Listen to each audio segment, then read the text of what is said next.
Hi hello this is Shweta. Welcome back to ఈ తరం కథలు.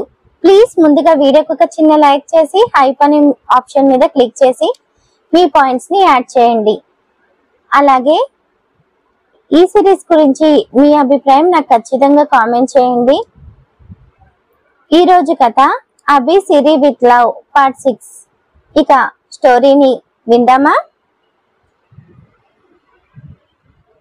టాక్సీలో వెళ్తున్న సిరిచందన స్రవంతి కోసం ఆలోచిస్తూ ఉంది. ఆమెకు స్రవంతి మీద చాలా కోపం ఉంది. తొందరపడి ఎంత తప్పు చేసింది. అంకుల్ చనిపోయారు. ఆంటీ ఎంత బాధపడుతూ ఉంటారు. అలాంటి పరిస్థితుల్లో స్రవంతి ఆంటీకి తోడుగా ఉండాలి. కానీ మరింత బాధ కలిగించి తన దారి తాను చూసుకుంది. ఇది స్రవంతి స్వభావం కాదు. మరి ఎలా ఇంత పెద్ద పొరపాటు చేసింది? కనీసం చేసుకున్నవాడు ఆమె కష్టం తీర్చే పరిస్థితిలో కూడా లేడు. అది డబ్బుల కోసం ఇబ్బంది పడ్డం ఏంటి? ఇలా వేడుకుంటూ అడగడం ఏంటి? అంటే స్రవంతిని చేసుకున్న వ్యక్తి డబ్బు కోసం తనని ఇబ్బంది పెడుతున్నాడా? ఈ మగాళ్ళు ఆడవాళ్ళని ఇబ్బంది పెట్టడమే లక్ష్యంగా చేసుకుంటారు. నాకైతే ఆ స్రవంతికి హెల్ప్ చేయడం ఇష్టం లేదు. కానీ దాని పరిస్థితి ఏంటో తెలీదు. సహాయం చేసే అవకాశం ఉండి ఒక స్నేహితురాలు సాయం చేయలేదు అనుకుంటుంది అని డబ్బు పంపిస్తున్నా. బట్ ఇంకొకసారి ఇలా ఎవరిని డబ్బు అడిగే పరిస్థితి దాని భర్త దానికి తీసుకురావద్దు అని గట్టిగా చెప్పమంటాను. దాన్ని అమాయకంగా కాదు, కాస్త గడుసుగా ఉండమని ముందైతే ఆంటీ దగ్గరికి వెళ్ళి క్షమాపణ చెప్పి ఆమె ఆరోగ్య పరిస్థితి దగ్గరుండి చూసుకోవాలి, లేదా వచ్చి 2 ఇస్తాను అని తిడతాను అని కారులో కూర్చొని ఆమెలో ఆమె మాట్లాడుకుంటూ ఉంది. టాక్సీ ఓ బ్యాంక్ ముందు ఆగింది. ఆమె కార్ దిగి అటు ఇటు చూసుకుంటూ ముందుకు కదిలింది. అభిరామ్ దిగాలుగా ఆఫీస్కి చేరుకున్నాడు. అతడి కోసమే అన్నట్టు అర్జున్ ఎదురు చూస్తున్నాడు. అభి డల్ గా కనిపించేసరికి అతడికి కంగారు అనిపించింది. ఏమైంది అభి అని అడుగుతుండగా అక్కడికి ఆలియా వచ్చింది. ఆమె అభిరామ్ సెక్రటరీ. అంతేకాదు అతడిపై స్పెషల్ ఇంట్రెస్ట్ ఉన్న అమ్మాయి. అభిరామ్కి ఎప్పటి నుంచో లైన్ వేస్తున్న అభి పట్టించుకోలేదు సరికదా. ఆమె తనకు ట్రై చేస్తుందన్న విషయం కూడా గమనించలేదు. తన వర్క్ విషయం వరకే ఆఫీస్ స్టాఫ్ తో మూవ్ అయ్యే అభి సడన్ గా ఇండియా వెళ్ళి పెళ్లి చేసుకొచ్చాడు అనే వార్త ఆలియాకి తెలిసింది. ఆమె తట్టుకోలేకపోయింది. బట్ పెళ్ళైతే అయిపోయింది, ఇంకా తను ఏమీ చేసేది లేదు అని మౌనంగా ఉంది. అభిరామ్ ఆలియా రావడం చూసి సీరియస్ పొజిషన్ కి వచ్చి ఆమె వంక చూశాడు. ఆలియా అర్జెంట్ మీటింగ్ ఏర్పాటు అయింది అని, అటెండ్ అవ్వాల్సిన అవసరం ఉంది అని అక్కడ పరిస్థితి తెలియజేసింది. అభిరామ్ ప్రస్తుతం బిజినెస్ వ్యవహారం చక్కబెట్టాలని ఆమె వెంట కదిలాడు. అర్జున్ అర్థం కానట్టు వాళ్ళ వెంటే కదిలాడు. మీటింగ్ జరుగుతుంది. ప్రాజెక్టు కొరకు చర్చ కాస్త టెన్షన్ పొజిషన్ కనిపిస్తుంది. అభిరామ్ కాస్త సీరియస్ గా ఉన్నాడు. అంతలో అభి మొబైల్ మోగింది. చూడబోతే దక్ష చేస్తుంది. అభి ఒక వర్క్ ప్రెజెంటేషన్ ఎక్స్ప్లెయిన్ చేస్తూ అర్జున్ వైపు చూసి మొబైల్ చూడు అన్నాడు. అర్జున్ ఓకే అని ఆ మొబైల్ అందుకొని పక్కకు వచ్చి లిఫ్ట్ చేశాడు. అవతలి వైపు దక్ష ఎంతో క్లోజ్ గా, హాయ్ బావగారు, ఎలా ఉన్నారు? నేనైతే ఫుల్ జోష్ గా ఉన్నాను. నాకు ఆఫీస్లో మంచి గుర్తింపు వచ్చింది. ప్రస్తుతం లీవ్ లో ఉన్నా. అగనం పొడి వచ్చాను. అమ్మ బిర్యానీ వండింది, తింటూ మీకు ఫోన్ చేశాను. మీరేం చేస్తున్నారు ఇంతకీ? మా మేడం ఏం చేస్తుంది అని ఆపకుండా వాగేస్తూ ఉంటే అర్జున్ షాక్ అయ్యాడు. ఎవరి దక్ష? నేనే అంటే నాకంటే ఎక్కువ వాగుతుంది అనుకొని అభిరామ్ వైపు చూశాడు. అతడు ప్రాజెక్ట్ అంటూ సీరియస్ అవుతూ ఉంటే ఈమె బిర్యానీ ఈటింగ్ అంటుంది. ఇంకా నయం, ఈ ఫోన్ నేను లిఫ్ట్ చేశాను. వాడు చేసుంటే ఈమె అయిపోయి ఉండేది అనుకుంటూ ఉంటే దక్ష మళ్ళీ పిలిచింది. బావగారు, ఏంటి ఏం మాట్లాడడం లేదు? నేను దక్ష అని చెప్తుంటే అర్జున్ నవ్వుతూ, హలో దక్ష, నువ్వు అనుకుంటున్న బావ మీటింగ్ లో ఉన్నాడు. ఈ బావ అర్జున్, అభి కాదు. అఫ్ కోర్స్ అభి నీకు బావైతే నేను కూడా బావే అవుతా అనుకో. కాకపోతే ఇంపార్టెంట్ మీటింగ్ లో ఉన్నాం. నీ బిర్యానీ ఈటింగ్ విషయం తర్వాత మాట్లాడు, ఓకే అని చెప్పాడు అర్జున్. దక్ష ఇబ్బందిగా ఫీల్ అయ్యి, సారీ అండి, నేను రాంగ్ టైంలో కాల్ చేశాను. సిరి దగ్గర మొబైల్ లేదు అందుకే అని చెప్తుంటే అర్జున్ నవ్వుతూ, ఇట్స్ ఓకే దక్ష, బట్ నన్ను అండి అంటున్నావు, ఏం బాలేదు.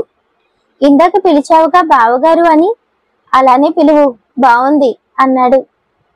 ఆమె చిన్నగా నవ్వి, అబ్బా ఆశ దోశ, అందరినీ అలా ఎందుకు పిలుస్తా? మా సిరి హస్బెండ్ అని మాత్రమే పిలుస్తా, ఉంటానండి అని ఫోన్ కట్ చేసింది. అర్జున్ నవ్వుతూ అభి వైపు చూశాడు. అభి ఎవరు అన్నట్టు చూస్తుంటే అంత ఇంపార్టెంట్ ఏం కాదు అని సైగ చేస్తూ అతడి మొబైల్ టేబుల్ మీద పెట్టేసి అతడు మీటింగ్ లో ఇన్వాల్వ్ అయ్యాడు అర్జున్. సిరి బ్యాంక్ లో ఎంటర్ అవుతూ ఆమె హ్యాండ్ బ్యాగ్ లో ఉన్న మొబైల్ తీసి, స్రవంతి నెంబర్ తనకి తెలుసు కాబట్టి ఆమెకు ఫోన్ చేసి తను మనీ పంపిస్తున్న విషయం చెప్పాలి అనుకుంటూ నెంబర్ డయల్ చేస్తూ ఉండగా ఆమె ఒంటరిగా ఉండడం, చేతిలో బ్యాగ్ అక్కడ ఉన్న ఒక వ్యక్తికి మెరుపులా కనిపించడం జరిగింది. అంతే, ఒక్క మెరుపు మెదిరినట్టు ఆమె ముందుకి మోటార్ బైక్ తో వచ్చి చేతిలో బ్యాగ్ లాక్కొని స్పీడ్గా వెళ్ళిపోయాడు. ఆ స్పీడ్కి సిరిచందన విసురుగా నేల మీద పడింది. కాలిపాదం పక్కన గాయమయ్యి ఆమె బాధగా పైకి లేచి జరిగిందేంటో తెలుసుకునేలోగా ఆ వ్యక్తి మాయమయ్యాడు. ఆమెకు మతిపోయింది. ఓ గాడ్, బ్యాగు లాక్కుపోయాడు, అందులో డబ్బుంది. పాపం స్రవంతి వెయిట్ చేస్తూ ఉంటుంది. ఇప్పుడు నేనేం చేయాలి అను చుట్టూ చూసింది. అక్కడెవరూ ఆమెను పట్టించుకోలేదు. ఎవరి హడావిడిలో ఎవరి పని వాళ్ళది అన్నట్టు ఉన్నారు. అసలు దొంగతనం జరగడం ఎవరూ గమనించనే లేదు. సిరిచందనికి ఏడుపు వస్తుంది. ఇదేంటి, ఈ దేశంలో మనుషులు ఇలా ఉన్నారు? పక్కవారి సమస్య పట్టించుకునే స్థితిలో ఎవ్వరూ లేరు. మా ఇండియాలో ఇలా ఒక అమ్మాయి నేల మీద పడితే పరుగులు పెడుతూ వచ్చి చెయ్యందిస్తారు. బ్యాగు కాజేసిన వాణ్ణి కనీసం పట్టుకునే ప్రయత్నమైనా చేస్తారు. ఇక్కడ తమకి ఏమీ పట్టనట్టున్నారు. చా, ఏం మనుషులు అని కాలు కుంటుకుంటూ అక్కడంతా వెతికే ప్రయత్నం చేసింది. ఎలాంటి ఉపయోగం లేదు. అంతేకాదు, ఆమెకు అంతా అయోమయంగా ఉంది. తను ఇంటి దగ్గర నుంచి బ్యాంక్ అడ్రస్ చెప్పి ట్యాక్సీ ఎక్కింది. కానీ ఇప్పుడు ఇంటి అడ్రస్ ట్యాక్సీ వాడికి ఎలా చెప్పాలి అని తల పట్టుకుంది. నిజానికి సిరిచందన చాలా తెలివైన అమ్మాయి. అంతేకాదు, ఎంతో స్ట్రాంగ్ మెంటాలిటీ ఆమెది. కానీ ఊహించని కొన్ని పరిస్థితులు ఆమెలో మొండితనం రెట్టింపు చేశాయి. అందుకే అభిరామ్ హెల్ప్ తీసుకునే ప్రయత్నం చేయకుండా తెలియని ఊరిలో తెలియని ప్రదేశానికి కోరి వచ్చి ఇబ్బందిలో పడింది. ఆమెకు తను ఉంటున్న ఇంటి అడ్రస్ తెలీదు. సిరి టెన్షన్ గా తల పట్టుకొని, ఇప్పుడు నేనేం చేయాలి? నా చేతిలో డబ్బులు లేవు, ఇంటి అడ్రస్ తెలీదు, ఇక్కడ నాకు తెలిసిన వాళ్ళు ఎవ్వరూ లేరు, ఎలా ఇల్లు చేరుకునేది అని భయంగా వెనక్కి తిరిగి అడుగులు వేస్తూ ఆలోచించసాగింది. నాకు తెలిసినంత వరకు 10 మినిట్స్ దూరంలో ఈ బ్యాంక్ ఉంది. అంటే ఎంత దూరం అయి ఉండదు. నడిచి వెనక్కి వెళ్ళిపోతాను, అదే బెటర్. లేదు అంటే అడ్రస్ తెలియకుండా టాక్సీ ఏమనెక్కేది అని చేతిలో మొబైల్ ఉన్నా అభిరామ్కి కాల్ చేసే ప్రయత్నం చేయకుండా ఇంటికి చేరుకునే పనిలో పడింది. ఒకవైపు కాలు నొప్పి కలుగుతుంది, ఇంకోవైపు నడుస్తున్నా దారి పెరుగుతుంది తప్ప తను వచ్చిన ఇల్లు కనిపించడం లేదు. నడిచి నడిచి ఆమెకు చాలా అలసట వచ్చేసింది. ఆయాసంగా చుట్టుపక్కల పరిసరాలు చూసి డౌట్ పడింది. ఇదేంటి, ఇక్కడంతా పెద్ద పెద్ద చెట్లు కనిపిస్తున్నాయి, ఏదో ఫారెస్ట్ లా. నేను వచ్చిన ఏరియా అంతా బిల్డింగ్స్ ఉన్నాయిగా, మరి ఇక్కడ చిన్న చిన్న ఇల్లు కూడా కనిపించడం లేదు. అంతా పచ్చని చెట్లు, పొదలు, గడ్డి నేల. నేను ఎక్కడికి వచ్చాను? అంటే నా ఎక్స్పెక్టేషన్ తప్పిందా? నేను దారి తప్పానా? అయిపోయాను. అంటే నేను మళ్ళీ వెనక్కి వెళ్ళాలా? నా వల్ల కాదు, ఇప్పటికే కాళ్ళు లాగేస్తున్నాయి అని ఆమె పాదం వంక చూసుకుంది. గాయం అయ్యి వస్తూ కనిపించింది.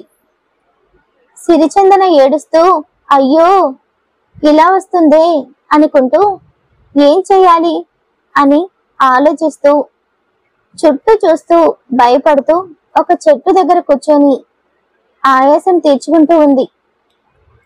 అంతలో ఉన్నట్టుండి చలి ఎక్కువయింది. ఆమెకు వణుకు మొదలైంది. ఇదేంటి, ఇక్కడ ఇంత చలిగా ఉంది, గుండె గడ్డగట్టిన చలి వేస్తుంది అని ముడుచుకుపోయి కూర్చొని ఇంకా తనకి ఒకటే మార్గం, తనని పెళ్లి చేసుకుని ఇక్కడికి తీసుకువచ్చిన వ్యక్తి హెల్ప్ తీసుకోవడం. అతడితో మాట్లాడడం ఇష్టం లేకపోయినా ఇప్పుడు వేరే ఆప్షన్ లేకుండా పోయింది. ఆమెకు చాలా ఏడుపు వస్తుంది. చీకటి పడితే ఏదైనా జంతువు తనని ఎత్తుకుపోతుందని అర్థం చేసుకుని ఇంకా క్షణం ఆలస్యం చేయకుండా మొబైల్లో సేవ్ చేసి ఉన్న నెంబర్ చూసింది. చూడబోతే అభిరామ్ అని ఉంది. సిరిచందన్ అనుకుంది, అతడి పేరు అభిరామా అని.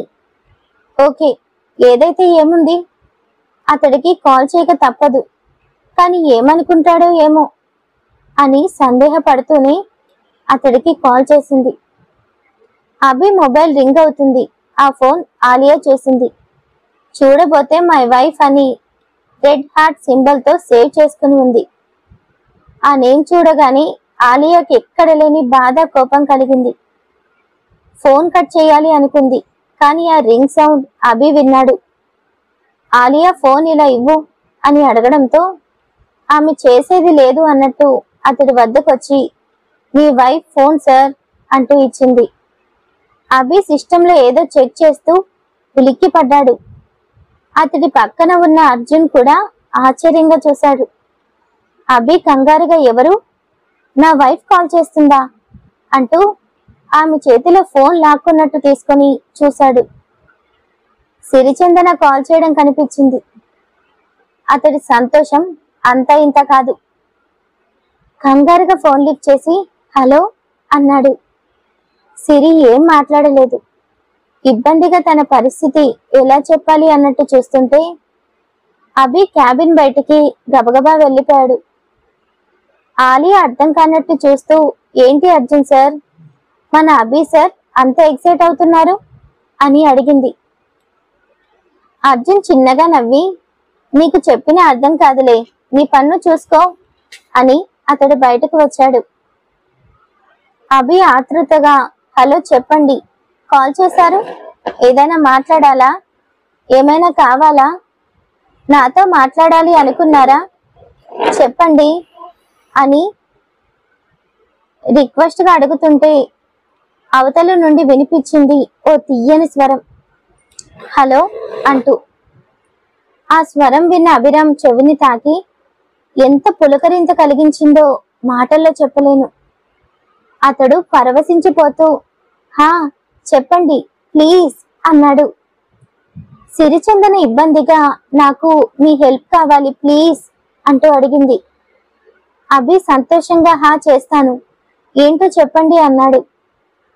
సిరి వణుకుతున్న స్వరంలో ఏడుపు మొదలైంది. నాకు భయం వేస్తుంది, మీరు త్వరగా రండి ప్లీజ్ అని అడిగింది. అభి ఆమె పరిస్థితి అర్థం కానట్టు, ఏమైందండి, ఏదన్నా సమస్య, ఇదిగో ఇప్పుడే వస్తున్నా అన్నాడు. సిరి ఇబ్బందిగా ఎక్కడికి అని అడిగింది. అప్పుడు అభి ఇంటికి అని చెప్తుంటే, లేదు నేను ఇంట్లో లేను, ఇక్కడ ఏదో ఫారెస్ట్ లో ఉంది, అడ్రస్ మిస్ అయింది, నేను దారి తప్పిపోయాను అని భయంగా చెప్పింది. అంతే, అభిరామ్ గుండె ఆగినట్టయింది. వాట్ అంటూ టెన్షన్ గా అడిగాడు. సిరి తాను ఉన్న పరిస్థితి చెప్పింది. అతడు క్షణం ఆలస్యం చేయకుండా, మీరు కంగారు పడకండి, నేను వస్తున్నా, ముందు మీ చేతిలో ఉన్న మొబైల్ నుంచి నాకు లొకేషన్ షేర్ చేయండి ప్లీజ్ అన్నాడు.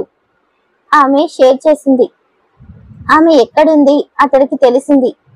ఓకే, టెన్షన్ ఏమీ లేదు, 10 minutes అంతే, వచ్చేస్తున్నా, మీరు భయపడకండి ప్లీజ్ అని చెప్పి ఫోన్ కట్ చేస్తుంటే, సిరిచందన ఫోన్ కట్ చేయకండి, నాకు భయం వేస్తుంది అని అడిగింది. ఆమె ఎంతలా భయపడుతుందో అతడికి తెలుస్తుంది. అభి చాలా ఫీల్ అవుతూ, ఓకే నేను లైన్లోనే ఉంటాను, మీరు టెన్షన్ అవ్వకండి, వచ్చేస్తున్నా అని చెప్పి ఆమె అంత దూరం ఎందుకు వెళ్ళింది, అసలు అలాంటి పరిస్థితుల్లో ఎందుకుంది, ఎంత ఆలోచించినా అర్థం కాక ఎంతో స్పీడ్గా ఆమె ఉన్న ప్రదేశం చేరుకునే పనిలో ఉన్నాడు అభిరామ్. అతడు వస్తున్నాడు అని కార్ ట్రాఫిక్ సౌండ్స్ వింటూ ధైర్యం తెచ్చుకుంటూ చుట్టూ భయం భయంగా చూస్తూ చలికి వణికిపోతూ కూర్చుంది సిరిచందన. అభి చెప్పిన టైం కంటే ముందే ఆ ప్రదేశం చేరుకున్నాడు. అతడికి దూరంగా సిరిచందన చలికి వణికిపోతూ అవస్థ పడుతూ కనిపించింది. అతడు కారు ఆపి ఆమె వద్దకు పరుగులు పెడుతూ వచ్చాడు.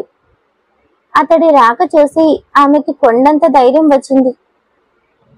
ఒక్కసారిగా గట్టిగా ఏడుపు వచ్చేసింది. ఆమె ఏడుస్తూ అలా అతడి వైపు చూసేసరికి అభిరామ్ తట్టుకోలేకపోయాడు. అతడు వేసుకున్న సూట్ విప్పి ఆమె చుట్టూ కప్పుతూ, ఏంటండి ఇది, మీరెందుకు ఇక్కడికి వచ్చారు, అసలు ఏం జరిగింది అని అడుగుతూ ఆమె కాలికి గాయమైంది అని చూశాడు. ఇంకా ఎలాంటి ప్రశ్న వేయకుండా ఆమెను 2 చేతుల్లోకి తీసుకుని కారు వైపు కదిలాడు. సిరిచందనకి ఓపిక పూర్తిగా పోయింది.